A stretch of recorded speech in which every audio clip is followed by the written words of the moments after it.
നമസ്കാരം. ഓഗസ്റ്റ് 4 വരെ കേരളത്തിൽ ശക്തമായ മഴയ്ക്ക് സാധ്യതയെന്ന് കേന്ദ്ര കാലാവസ്ഥാ വകുപ്പിന്റെ മുന്നറിയിപ്പ്. കേരള തീരം മുതൽ തെക്കൻ ഗുജറാത്ത് തീരം വരെ ന്യൂനമർദ്ദ പാത്തി സ്ഥിതി ചെയ്യുന്നുണ്ട്. പശ്ചിമ ബംഗാളിനും ജാർഖണ്ഡിനും മുകളിലായി ന്യൂനമർദ്ദം രൂപപ്പെട്ടിട്ടുണ്ട്. അടുത്ത 24 മണിക്കൂറിനുള്ളിൽ ജാർഖണ്ഡിന് മുകളിൽ തന്നെ തീവ്ര ന്യൂനമർദ്ദമായി ശക്തി പ്രാപിക്കാൻ സാധ്യതയുണ്ട്.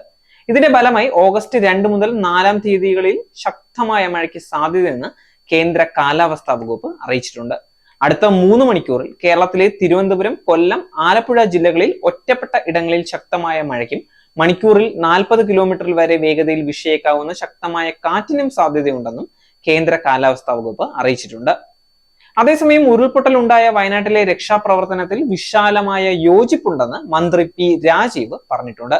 രക്ഷാപ്രവർത്തനം നല്ല രീതിയിൽ മുന്നോട്ട് പോകുന്നുണ്ടെന്നും അദ്ദേഹം പറയുന്നു. പ്രതിപക്ഷ നേതാവ് ഉൾപ്പെടെയുള്ളവർ സഹകരിക്കുന്നുണ്ട്. ഇനിയുള്ള ദൗത്യം കടുപ്പമുള്ളതായിരിക്കും. എല്ലാവരെയും സാധാരണ ജീവിതത്തിലേക്ക് കൊണ്ടുവരണം. അത് ദുരിതാശ്വാസ സന്നിധിയിലൂടെ സാധിക്കുമെന്നും മന്ത്രി പറയുന്നു. ഈ സാഹചര്യത്തിൽ മറ്റു വിവാദങ്ങൾ പാടില്ല. വിഭജനങ്ങൾ ഇല്ലാതെ ഒരേ മനസ്സോടെയാണ് ദൗത്യം മുന്നോട്ട് പോകുന്നതെന്നും അദ്ദേഹം കൂട്ടിച്ചേർത്തു.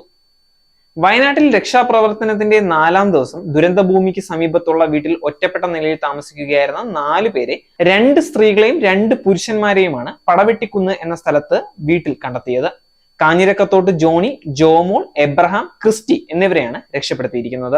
തിരച്ചിൽ സംഘമാണ് പടവെട്ടിക്കുന്നിലെ വീട്ടിൽ ഇവരെ കണ്ടെത്തിയിരുന്നത്. ഇവരെ സുരക്ഷിത സ്ഥാനത്തേക്ക് മാറ്റിയിട്ടുണ്ട്.